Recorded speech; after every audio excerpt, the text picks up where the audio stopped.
సైడ్కి రండి. పక్క సైడ్ ఇప్పుడు మాట్లాడు రోడ్ల మీద చేస్తారండి, రోడ్ల మీద మాట్లాడతారండి. అది సాగం మీరు ఏమంటే ఎందుకంటే సమస్య ఎంపీ రమ్మని ఎంపీ ఇక్కడ రమ్మని చెప్పండి మాట్లాడతాం. రమ్మని సైడ్ కొనండి.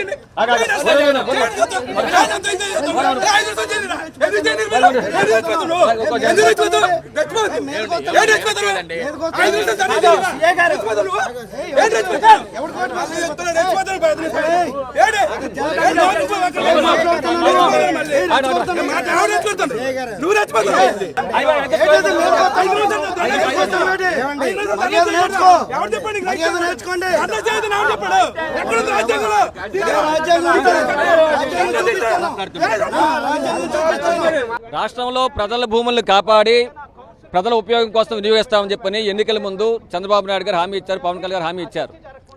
ప్రజలు నమ్మి ఓటేసి గెలిపిస్తే లోకేష్ గారి తోడైనటువంటి విశాఖపట్నం ఎంపీ భరత్, అలాగే చంద్రబాబు నాయుడు గారి బంధువు, ఆయనకి విశాఖపట్నం ఉన్నటువంటి ప్రభుత్వ భూములు ఎండాడ ఋషికొండ ప్రాంతంలో ఉన్నటువంటి 54 ఎకరాల 79 సెంట్ల భూమిని ఆయన కబ్జా చేస్తే, ఎంపీ కబ్జా చేస్తే దాన్ని క్రమబద్ధం చేయడం కూడా పూనుకుంటున్నారు. ఎందుకంటే భూదోపిడి ఇంకేముంటుందని ఇది దుర్మార్గం విషయం.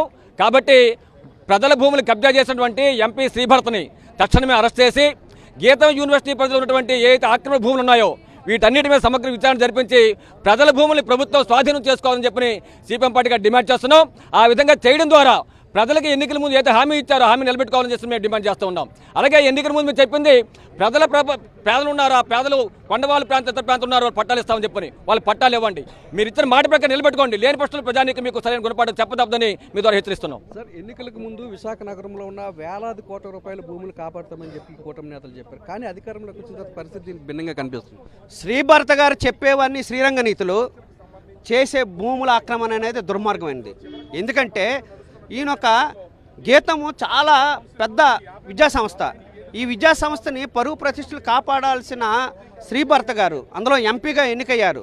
ప్రజల ఆస్తులకి కస్టోడియన్గా ఉండాలి, ట్రస్టీలుగా ఉండాలి, ప్రజలకు ఉపయోగపడే ప్రయత్నం చేయాలి. అట్లా కాకుండా ఆయన చెప్తుంది అంటే మేము ఆక్రమిస్తాం, దాన్ని రెగ్యులరైజ్ చేయండి అని చెప్తున్నారు. ఎవరైనా పేదోడు ఏదైనా ఒక 2 సెంట్ల 3 సెంట్ల భూమి ఆక్రమిస్తే ఏమని చెప్తారు?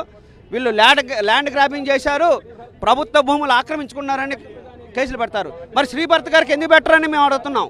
అదే కాదు, వాళ్ళు అంతకుముందు ఏమని చెప్పారు? ఈ విశాఖపట్నంలో భూములు పరిరక్షిస్తామని చెప్పారు.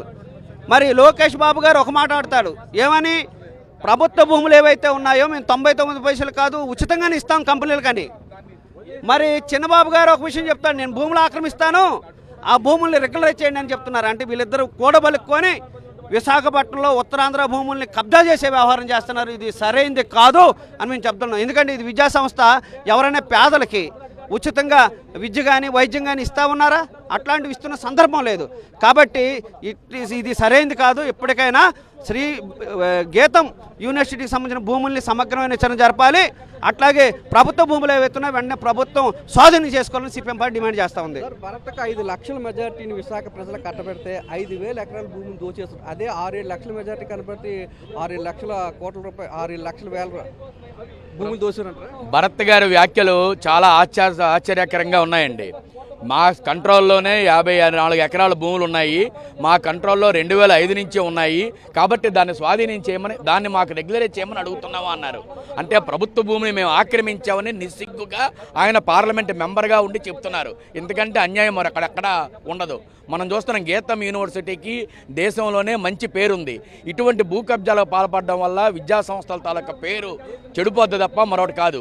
అలాగే ఇంత ప్రభుత్వ భూములు ఆక్రమించి ప్రభుత్వం దగ్గర రాయితీలు పొందుతూ ఏ ఒక్క విద్యార్థి కన్నా కనీసం రాయితీ ఇస్తున్నాడా ఫీజులో అంటే ఏమీ లేదు. ఇంత పెద్ద దాంట్లో 25% బాధ్యతాయుతంగా బీఓస్ ఎవరైతే బీపీఎల్ కింద ఉన్నారో వాళ్ళందరికీ ఉచితంగా విద్య అందించాలి, 25% వాళ్ళకి. కానీ ఎవరికి అందించట్లేదు. పైపెచ్చి ఈ రోజున మేము కబ్జాలు చేస్తూ ఉన్నారంటే రేపు పొద్దున నేను ఇచ్చే సందేశం ఏంటి? ఎవరన్నా అధికారంలో ఉంటే వాళ్ళు ప్రభుత్వ భూముల్లో జెండాలు బతుకోవచ్చు, ప్రభుత్వ భూములు ఆక్రమించుకోవచ్చు, తర్వాత రెగ్యులరైజ్ చేసుకోవచ్చు అని. ఇటువంటి చట్టాలు మనం ఎక్కడ ఇంతవరకు చూడలేదు. పేదవాళ్ళు, రోడ్డు మీద వ్యాపారం చేసుకునే వాళ్ళు, తోపుడు బళ్ళు, చిరు వ్యాపారస్తులు చిన్న చిన్న గుడిసెలు వేసుకొని వాళ్ళ నివాసం ఉంటూ ఉంటే వాళ్ళ మాత్రం కబ్జాదారుల కింద ల్యాండ్ గ్రాబింగ్ కేసులు పెట్టి అరెస్టులు చేసి జైల్లో పెడుతున్నారు. మరి ఎకరాలు ఆక్రమించుకున్న వీళ్ళకి మాత్రం రాచమర్యాదలు చేసి కౌన్సిల్లో ఎజెండా పెట్టి చర్చించి స్పెషల్ ఎజెండా పెట్టి ఆమోదిస్తారు. అంటే మేయర్గా పిలా శ్రీనివాసరావు గారికి 1 సంవత్సరం పాటు అధికారం ఇచ్చింది ఈ 54 ఎకరాలు ఆయన కట్టబెట్టడానికి, కానీ మేము మేయర్ను కూడా ప్రశ్నిస్తూ ఉన్నాం. కాబట్టి కౌన్సిల్లో పెట్టినటువంటి ఎజెండాని తక్షణమే ఉపసంహరించుకోవాలి. ఇటువంటి కేటాయింపులను తక్షణమే రద్దు చేయాలి. ఎవరికీ కూడా పేదల ప్రభుత్వం తాలూకా భూములు పేదలకు ఇవ్వాలి, లేకపోతే ప్రభుత్వ అవసరాలకు ఉపయోగించాలి. అంతే తప్ప కార్పొరేట్ కంపెనీలకి, ప్రైవేటు సంస్థల యాజమాన్యాలకి దోచిపెట్టకూడదు. ఇది ప్రభుత్వం తాలూకా బాధ్యత అని చెప్పేసి ఖచ్చితంగా చెప్తున్నాం. కాబట్టి ఏమాత్రం ఈ ప్రభుత్వానికి చిత్తశుద్ధి ఉన్న గీతం యాజమాన్యం ఆక్రమించిన భూముల్ని స్వాధీనం చేసుకోవాలి. శ్రీభరత్ మీద ల్యాండ్ గ్రాబింగ్ కేసు పెట్టాలని మేము డిమాండ్ చేస్తున్నాం. రానున్న రోజుల్లో మీ పోరాటం ఏ విధంగా ఉండబడుతుంది? ఈరోజు రాష్ట్ర ప్రభుత్వం చూస్తే ఎక్కువ అవసరం గీతం కానుకొని ఉన్న దగ్గరే ఈరోజు ఆక్యుపై చేశారని రోడ్డు పక్కన ఆల్రెడీ షాపులన్నీ పగలగొట్టారు. మేము అడుగుతున్నాం, ఈరోజు పేదవాళ్ళు ఈరోజు తోపుడు బళ్ళ కింద లేదా చిన్న బడ్డీల కింద పెట్టుకుంటే ఈరోజు వాళ్ళు ఆక్యుపై చేశారు కాబట్టి అని చెప్పేసి పెడుతున్నారు. మరి అటువంటిది ఆక్యుపై చేసుకుంటే ఈరోజు భరత మీద ఎందుకు చర్యలు తీసుకోకూడదు? కాబట్టి ఇది న్యాయమైన డిమాండ్. అలాగే విశాఖపట్నంలో 134,000 మంది ఈరోజు పేదలు ఉన్నారని చెప్పేసి ఇదే జీవీఎంసీ ఆల్రెడీ గుర్తించింది, పేదలందరికీ ఇల్లు లేవని చెప్పేసి. కాబట్టి ఎప్పటికైనా సరే వెంటనే ఈరోజు పేదలందరికీ ఈ ఇల్లు స్థలాలు ఇవ్వాలి. ఇవ్వకపోతే ఆ రకంగా కాకుండా జీవీఎంసీ కానీ తీర్మానం చేస్తే పేదలందరినీ పోగేసి అదే స్థలాల్లో ఎర్ర జెండాలు పాతవలసి వస్తుంది. అటువంటి పరిస్థితి తెచ్చుకోకుండా కూటమి ప్రభుత్వం వెంటనే ఆక్యుపై చేసుకోవాలి, వెంటనే పేదలకు పంచాలి. అటువంటి చేయకపోతే గ్యారెంటీగా దీని మీద కూడా పెద్ద ఎత్తున పేదలు దించుతాం. బిందు ఒకటే చెప్తున్నారు సిపిఎం నేతలు, గీతం యూనివర్సిటీ పరిధిలో ఏవైతే 55 ఎకరాల భూమి ఉందో ఆ భూమిని స్వాధీనం చేసుకోవాలని డిమాండ్ చేస్తున్నారు. ఈ స్థలాలన్నింటినీ కూడా పేదలకు పంచిపెట్టాలని చెప్తున్నారు. ఈ 55 ఎకరాల భూమిని కబ్జా చేసిన ఎంపీ భరత్ మీద ల్యాండ్ గ్రాబింగ్ కేసు కూడా పెట్టాలని వీరంతా కూడా డిమాండ్ చేస్తున్నారు. లేదంటే ఈ భూముల్లో తామే ఎర్ర జెండాల పాతి ఈ భూములను ప్రజలకు పనిచేస్తామని చెప్తున్నారు. బిందు